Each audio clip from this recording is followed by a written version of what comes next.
hutchinsonsalt.org. You will feel some pressure in your ears about halfway down. When you do, you can either yawn, swallow really hard, or pretend that you're chewing gum to help alleviate that pressure. We will be going through an underground aquifer that supplies the city of Hutchinson with their water. It is, my understanding, cemented in, so it cannot go to the mine itself. And it's going to get kind of noisy here, so I'm not really going to talk a lot.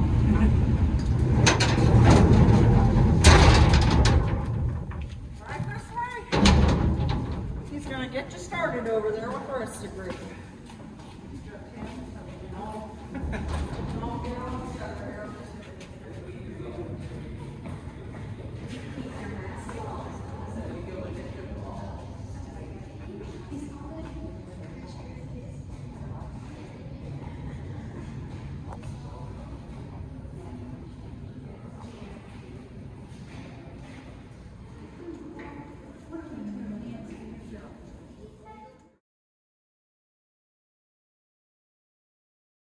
Once again, just start from the front and make your way back to a seat.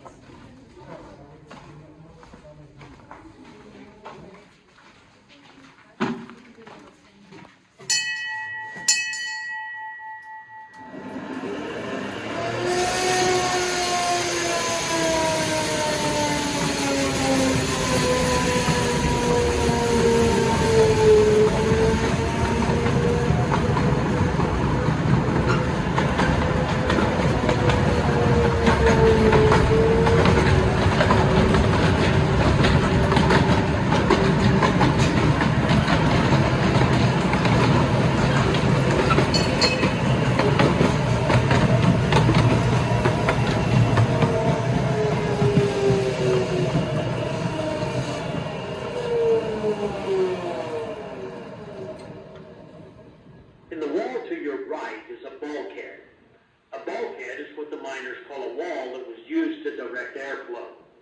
This bulkhead is made of 1.5 inch thick tongue and groove planks supported by 6 inch by 6 inch timbers and sealed with black tar paper on the backside to keep air from that part of the mine from coming into this side.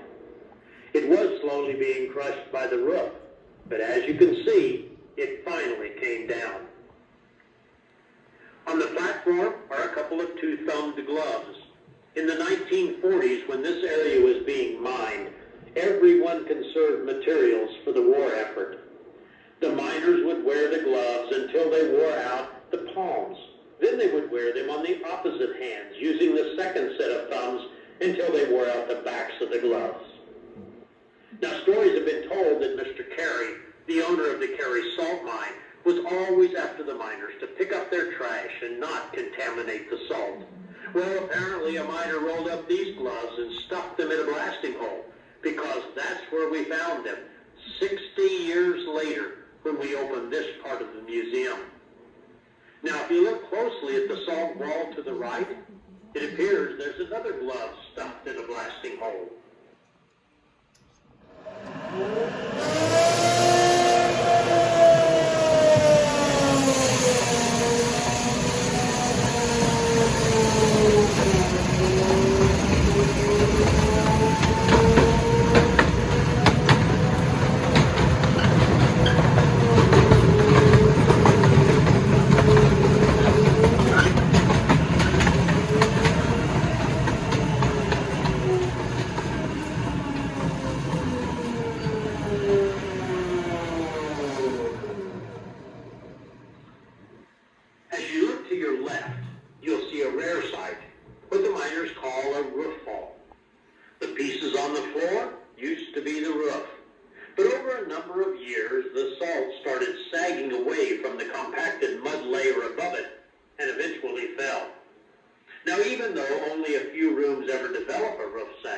Everywhere in the mine that people will walk, drive, or ride, we monitor the roof, and sags are removed when necessary. Can you imagine how it must have sounded when this roof fell?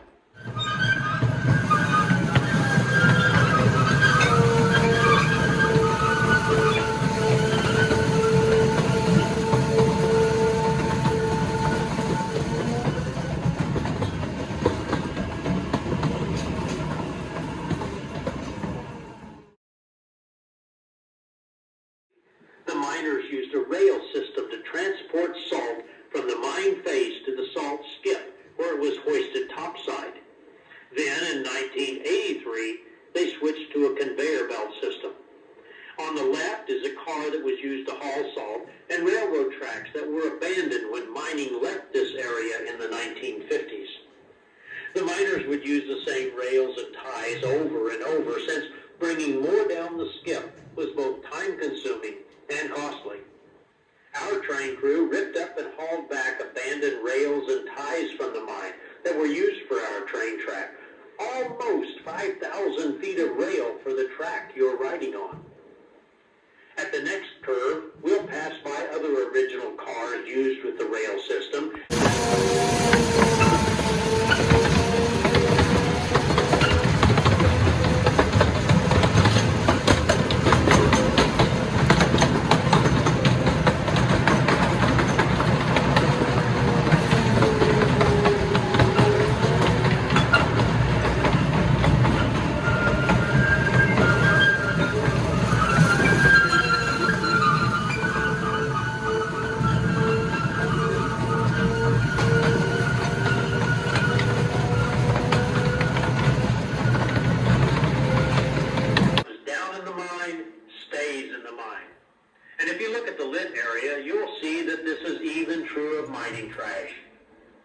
We know this area was mined in the 1940s and used as a break area in the 1950s.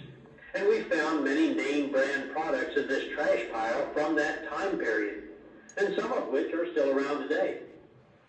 There are a couple of things that we noticed here. One, there's a calendar from 1953 on the floor by the rocks on the left. And two, when we found it over by the pillar, the gray trash can, well, it was empty.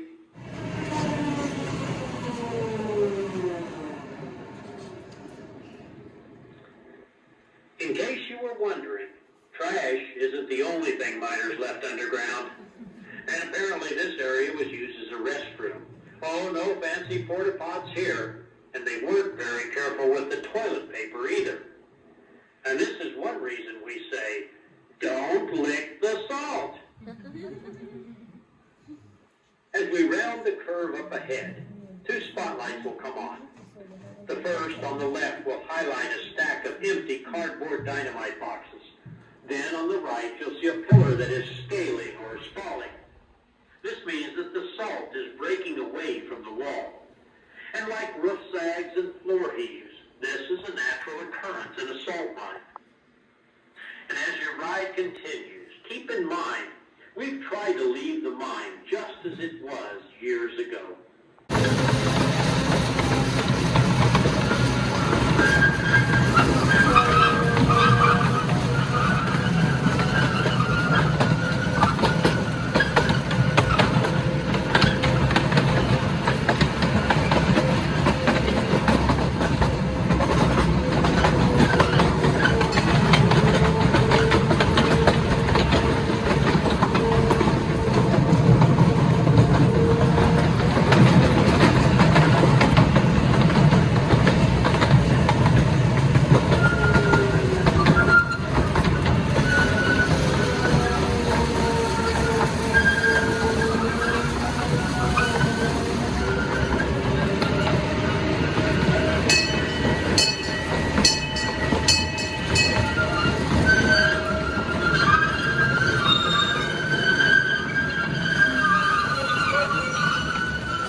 Which is called a curve, is cut relatively straight, but with each advance.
And the rail bed was the lifeblood of the mine, since it was the only way to get the salt from the mine face to the salt skin. So to your left, you'll see an electric locomotive, that orange vehicle. That is nicknamed the Galloping Goose. And the reason for that is because when it would start and stop, it was wound so tightly on its springs that it would just bounce around. And that mechanical arm that reaches up to the ceiling gives it a bit of a gooseneck shape, hence the name Galloping Goose. After that, we see these ore carts here, labeled CSC, that just stands for Carey Salt Company. Each of these carts hold about 4 tons of salt. And when the miners loaded these carts, and each cart that they loaded, they received a brass chip worth about 50 cents. So the average pay daily was around $4. Which doesn't sound like much now, but during the Great Depression, it was pretty good. This last cart right here, this red one, that's the explosives cart. Now, first they used dynamite to blast, but then they switched to a powdery material called ANFO, which stands for ammonium nitrate and fuel oil. This just gave it a bigger blast, and it was a lot more stable. Now, as we continue into the dark part of our dark ride here, you'll see a really good example of the room and pillar method. And that's just the way all these rooms are shaped. These passageways with these 50 by 40 foot pillars in between. It just made airflow a lot easier, and it also made equipment maneuvers a lot easier. if you were to look at it from a map, it would look like a big waffle pattern.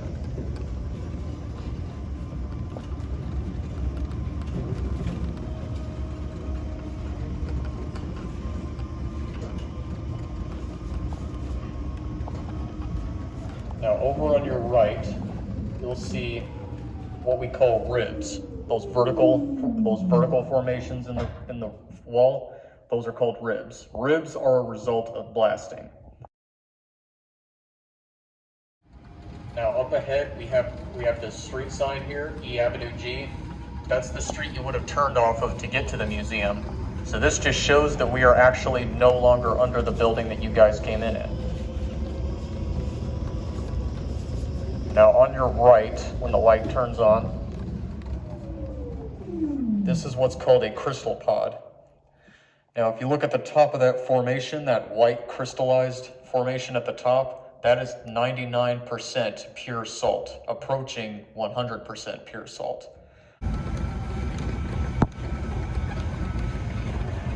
Now there are two very important things that a miner has to have when they're underground. One of those things is light, because if you don't have light, then you can't see. We use battery-powered lamps now, but back in the day, they used headlamps that were basically open flames on their heads. Which leads into our next thing. The other most important thing a miner can have is air, because without air, you can't breathe. So with all this good clean air coming in, they would need to find a way to make sure that air gets to where the people were. Because if it's just sitting in abandoned areas, then you're just wasting good clean air. So what they did here was they would seal up these openings called cuts to encourage the air to move in a certain direction to a certain area. So right here, that's what they did. They closed up this cut by creating what they call a gob wall.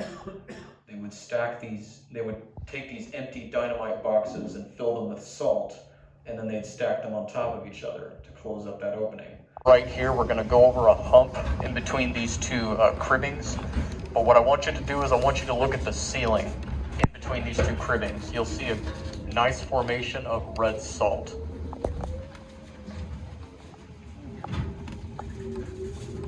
Now, red salt has a high potassium amount to it, which unfortunately makes it bitter to the taste.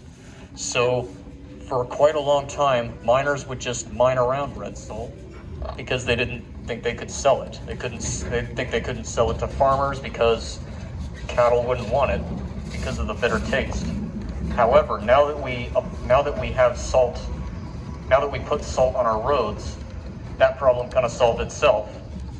It doesn't really matter what color the salt is if you're using it on your road, as long as it's salt. Now on your left is a much better look at that crystal pod we saw earlier. And if you look into that crystallized area, you'll see that little red line in there. That's red salt.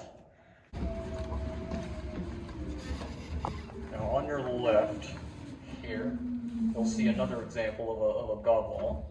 But before we look at the boxes, I want you to look at that picture way in the back.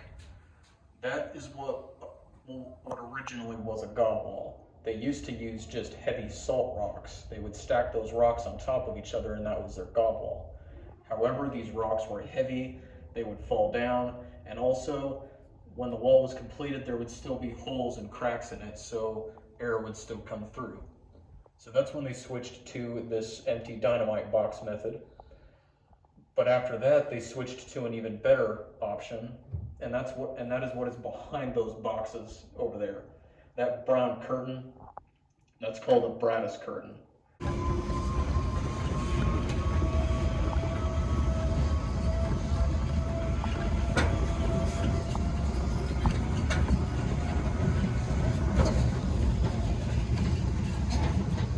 Now, if you look to your right, you'll see one of the common occurrences here in a salt mine. This is what's called a floor heave. Now, a floor heave is caused by all the weight above us pressing down on the pillar, which presses into the ground, which then causes the ground to come up. If you've ever played with clay or Play-Doh, if you pressed your finger into that material and it came up around your finger, that's essentially what's happening here. And if you look at that ruler that we have stuck in there, we've measured that this floor heave has come up about 3 feet.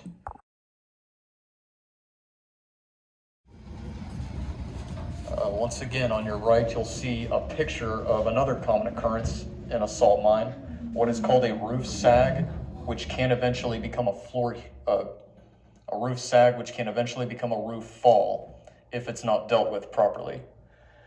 Now, on your train ride, you would have seen a very good example of a roof fall. In the picture, the gentleman on the left is standing within a roof fall, but the gentleman on the right is leaning against a roof sag. Now, roof sags are caused by methods that we no longer use anymore. So it's not as big of a problem now as it was then. However, we do monitor the roof just for everyone's safety.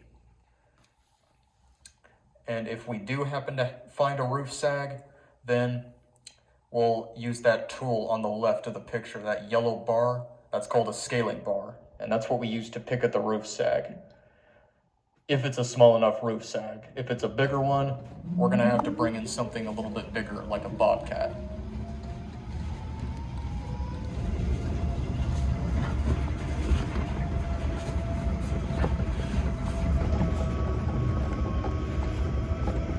Now, currently there are 3 companies that use this salt mine. One of them is the Hutchinson Salt Company. One is Strataca, the people you are touring with right now, and the other is Underground Vault and Storage, or UVS for short. They actually own the hoist, and we share it with them.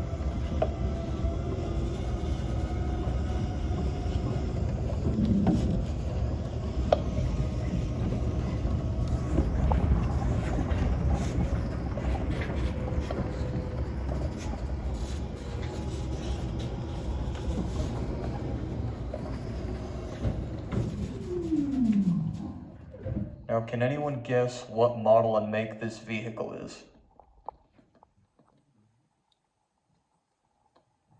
This is actually a 1932 Chevy pickup. Now, if you look, it's definitely missing some pieces. It's missing a roof, doors, a windshield, a lot of things. The reason for that is they had such a small shaft to bring down equipment like this.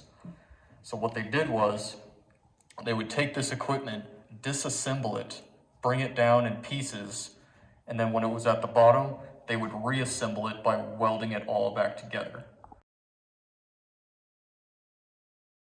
Now, we were told that the miners on their breaks, they would play a little game with this truck. They would take it, they would plug it in, they would drive it as fast as they could, and then they would try to see how they would drive it, and then they would let it unplug itself and see how far it could go, how far it could coast afterwards. We're told that the record is around 150 feet, but whatever bets they made, the loser had to push that truck all the way back.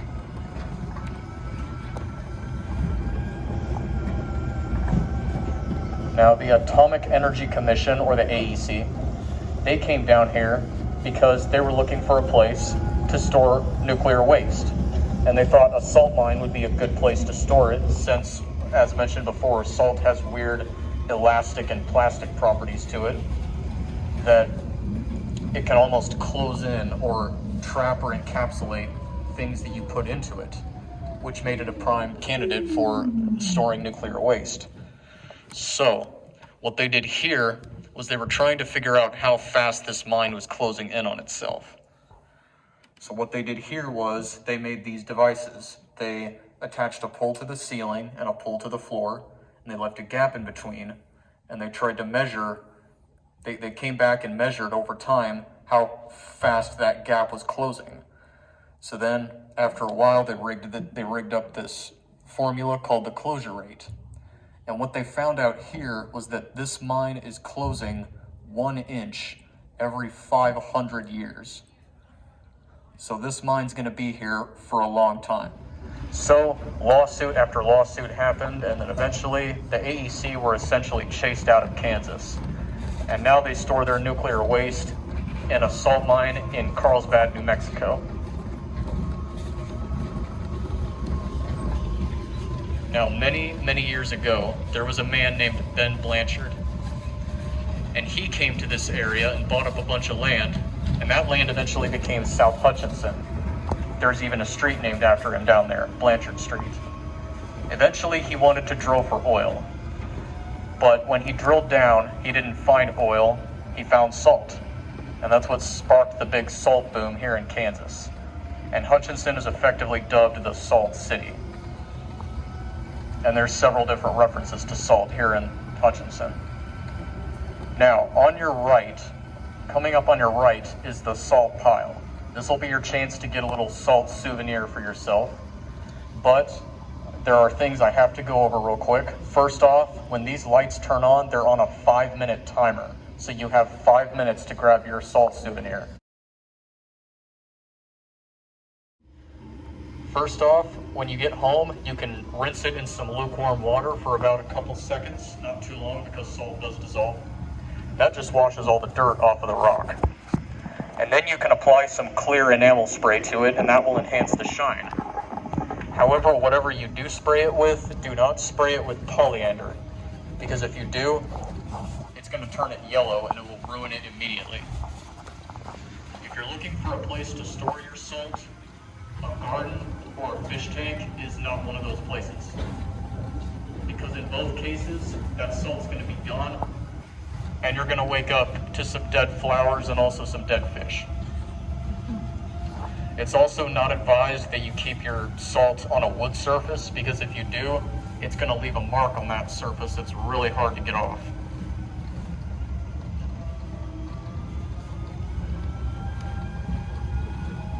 Now here we host a couple of events. We have a 5K run, and we also have a bike ride.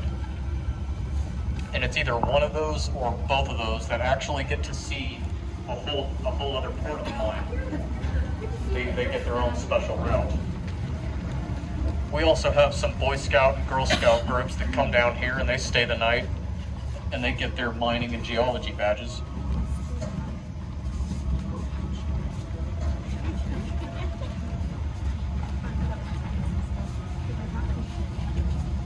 Now our last thing to see, if you look to your right, you see that yellow brattice curtain over there?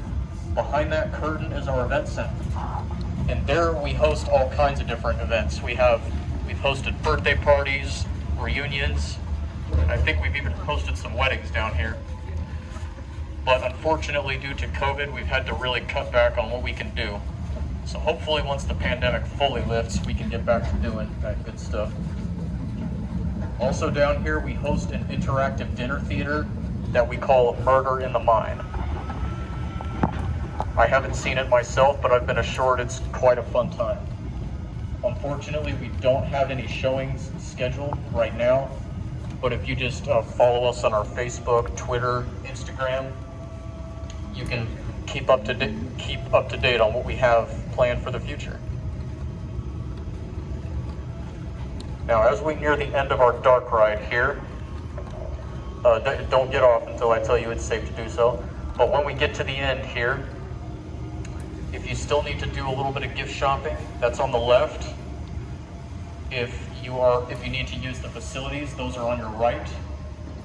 If you're ready to head topside, the hoist will be behind you. And it's about a little after 4, so Salt Safari people, you hopefully won't have to wait too long for your Salt Safari, but that'll be here before too long.